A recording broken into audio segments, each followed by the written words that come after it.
Ayun, ayun. Yan, yan, yan, yan, yan, yan, yan. Yan! Nakakapag-live ka pala dito eh.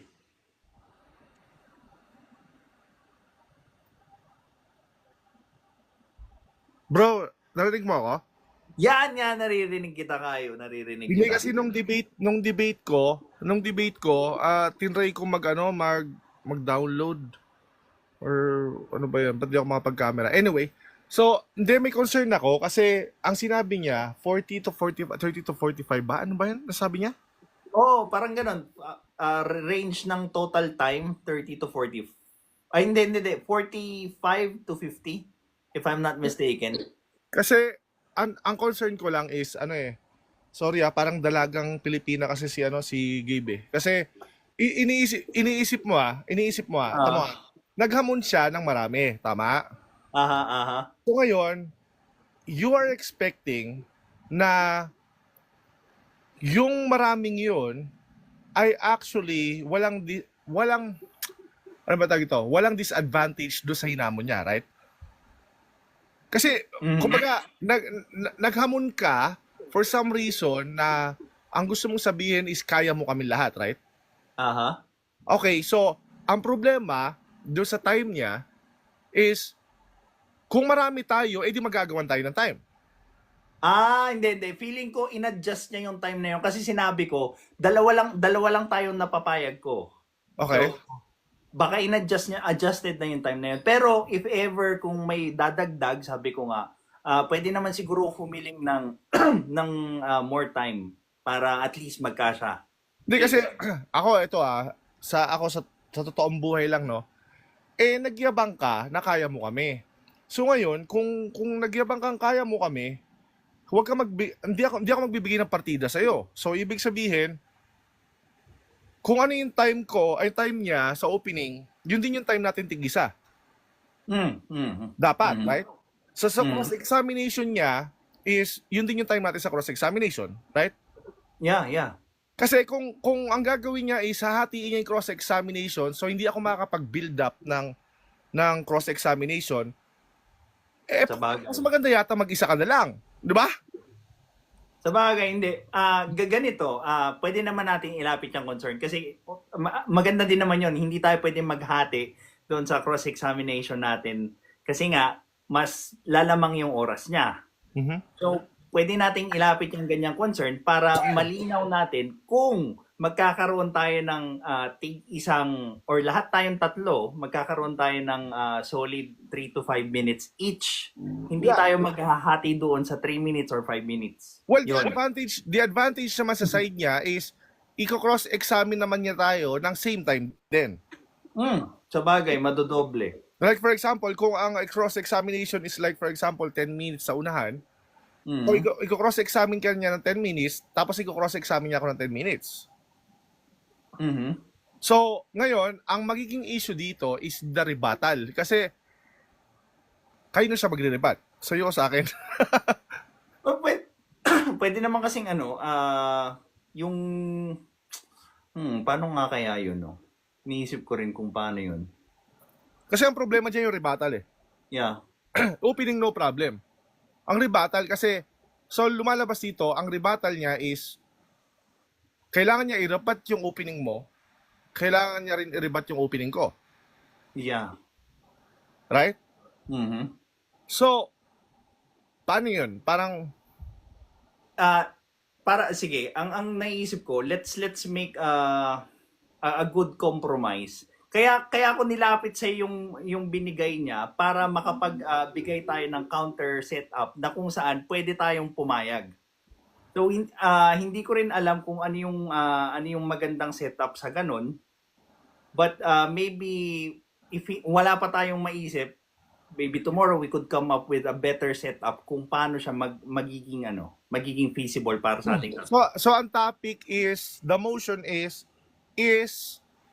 dress a factor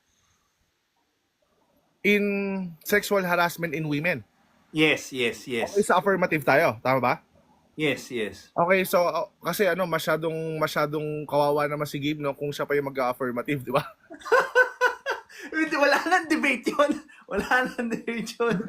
Hindi, I mean, kapag ka naging affirmative is no, but like for example, if frame natin yung motion as is not, kumbaga, dress is not a factor sa in sexual harassment with women, di ba? So, kapag gano'n nangyari, siya na naman yung affirmative. So, dog showing ko lang siya noon kapag gano'n. So, Okay, magbabaliktad tayo nung premise eh. So, hindi. Doon siya sa affirmative all-time. tayo. Oo. Affirmative tayo. Yeah. So, okay. So, yung format is, kasi parang sinasabi niya, pagkakabasa ko pagkakasabi niya, is may tatlong topics ba, sabi niya? Oo, 3 to 4 na surprise. Parang ano naman yun? Nakakainis?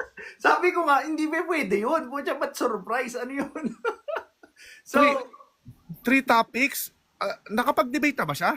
hindi ko alam. Well, iba kasi yung debate para sa kanya. Yung debate niya, pag nagpapasampa siya doon sa live niya, literal na bastusan moments lang yun. Hindi naman yun yung high-level debate na napapanood natin kay attorney, for example. So, most likely, kaya ganun yung reaction niya, sinasabi niya, kasi nga hindi pa. Nako, wag siya magta-try mag-adominem. Nako, game ako dyan. Paborito ko yan. Oo. Gabe, please, wag. Wag. Nagmamakaawa na ako sa iyo, Gabe. Wag. Wasakan ng dangal ba? Nako. Meron akong tinatago sa sleeves ko. Baka magulantang ka. Baka bigla ka maging affirmative. Well, hindi. Mapakita natin na maayos tayo, matino tayo. Yan, kaya maganda niya sa moderator. Na-contact na ba siya, no? Si Les Paul? Hindi pa, pero si Gabe din kasi ang may contact doon. Well, as far as I know, naka-block pa ako kay Les Paul. Okay. Naka-block pa ako kay Les Paul. So, si Gabe ang may pinaka-contact doon kasi most likely si Gabe hindi pa block doon. Ang naiisip ko, kung hindi talaga pwede si Les Paul, baka yung iba, like for example nga, sabi nila si Paulol. Pwede. Wait, papayag ba si Paulol? Masyadong malaking content creator yon. Let's see. But if not, then we move on. So, yun. Pero kung wala talaga, kung walang-wala, may mahuhugot naman ako. Yun. May mahuhugot naman ako. So, ang kailangan lang natin is yung rules. Yes. Yung rules nga. Somewhere na kung saan, maganda yung renote up mo kanina. So, kailangan lang maintindihan ni Gabe kung paano tatakbo yun.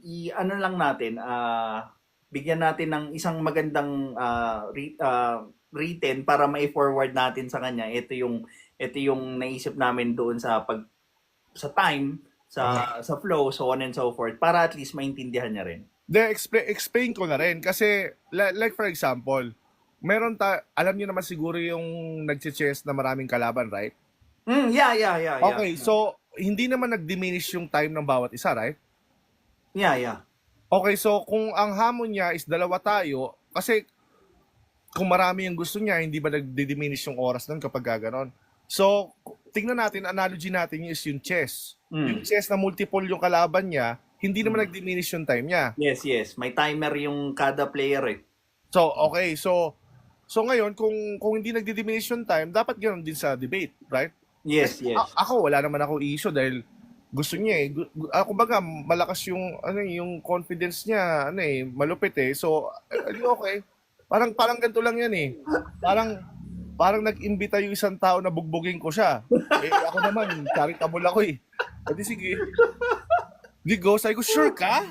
Oo, sure ako. Sabi niya eh. Kaya nga, sabi ko, alam mo, sa isip-isip ko, alam mo, mas mabait ako kaysa kay Kayo. So kung isasama mo ba yan, maawa ka naman sa sarili mo. Totoo na, hindi. Feeling ko talaga, sa'yo lang talaga galit si Gabe eh. Galit sa'yo. Sa mukha mo ka. Kasi, naka-block na siya, ginagawan ko pa siya ng content. So, sampal yun sa kanya. Kasi yung mga followers ko naman, nire-record nila yung content ni Gabe, yung live nila, tapos pinapasa sa akin, mag-react ka dito. Nung gagawin ko, pinapareact ka na akin ng mga followers ko. Actually, may mga nagsasend din sa akin kaso hindi ko in-insign ko kaya na ni Pinoy Extreme yan. Okay. Nakakatapat eh, wala na mga kwento-kwento mga argumento. Kasi Oo. sabi ko nga, puro emotionally charged yung mga argumento. So, sabi ko, anong kwenta nito? So, wala na. So, tas nakita ko siya kila Kristan na sabi ko, mukhang nagbabago na siya. Dati kasi ang sabi ni Gabe, na hindi niya raw dinadala yung belief niya sa religion sa lahat ng sinasabi niya or kung ano yung mga philosophy niya, right? Sabi ko, hindi pwede yon. Kasi your theology is your philosophy. Mm. Di ba? Your theology is your philosophy. Yes, So, hindi yes. pwede yun. Tapos narinig ko siya kay Kristan, sabi ko, mukhang nagbabago na si Gabe, okay na yan. Tapos, nandito pa ako, nadawit pa ako dito, hindi okay. Pero, paano kaya natin sasabihin sa kanya yung sa time? Ikaw na magsasabi sa kanya. Oo. Siguro magkaroon tayo ng written para at least ipopost ko na lang, tatag ko siya. And makikita niyo naman yun. Very responsive siya ngayon actually. Very responsive siya. So, Very good. Very good. Nawala ka yata? Nawala yung audio mo? Ako ba yung nawala? O ikaw? hindi. Ako. Sige. Sabi mo? So, yun nga. I-ano na lang natin. Siguro yung complete set na written na rules. Tapos, gagawan ko na ng content, tatag ko siya. Responsive naman siya. Responsive siya. Kaya, mababasa niya kagad yun. Okay. Pero okay na siya sa tayong dalawa lang. Oo, okay na daw siya dun. Okay. O sige, so salamat ha. Nilinaw ko lang Sige. sa oras kasi paano ako mag-build up sa cross-examination kung titipirin niya pala yung time natin, di ba? Oo, maganda yung point na yun. Kaya at least para mabigyan ng equal chances lahat. So, Oo. kailangan nating planuhin. Ayoko rin maging unfair sa kanya actually para may paliwanag niya yung side niya para, everybody has their chance to say Kasi their... magkakaroon din naman siya ng time, like for example, may time siya sa'yo ng cross-examination, Yes. hindi na mababawas yun sa akin, di ba? Yes. So yun maganda yun, equal yun. So, tapos tayo naman yung affirmative, so siguro kaya niya na yan. Dalawa tayo, di ba? Sabi ko nga, Mucha, pwede ba mag-popcorn na lang ako, panoorin ko silang dalawa. Hindi, pero sige. Dapat Kasali ako na ako. nanonood sa inyong dalawa eh. Kaso ayaw niya ng rekta sa Ayaw. Low viewers daw ako. Eh di sige, pagbigyan ko. Sabi ko, pucha, si Kayo kaya para mabawian nito. Blinak, hindi pa nakakasali nun eh. Hindi. Actually, nagulat ako kasi sinabi niya, may nag-send na sa akin ng lahat ng content creator, tapos sabi ko, anong gagawin ko dyan? Ano to? Exhibition? Exhibition? Jubilee style? Ha?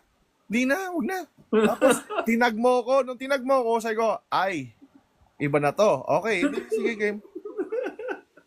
Anyway, salamat bro. Sige. Sige. Maraming salamat. Abangan ko na lang yung kahit comment mo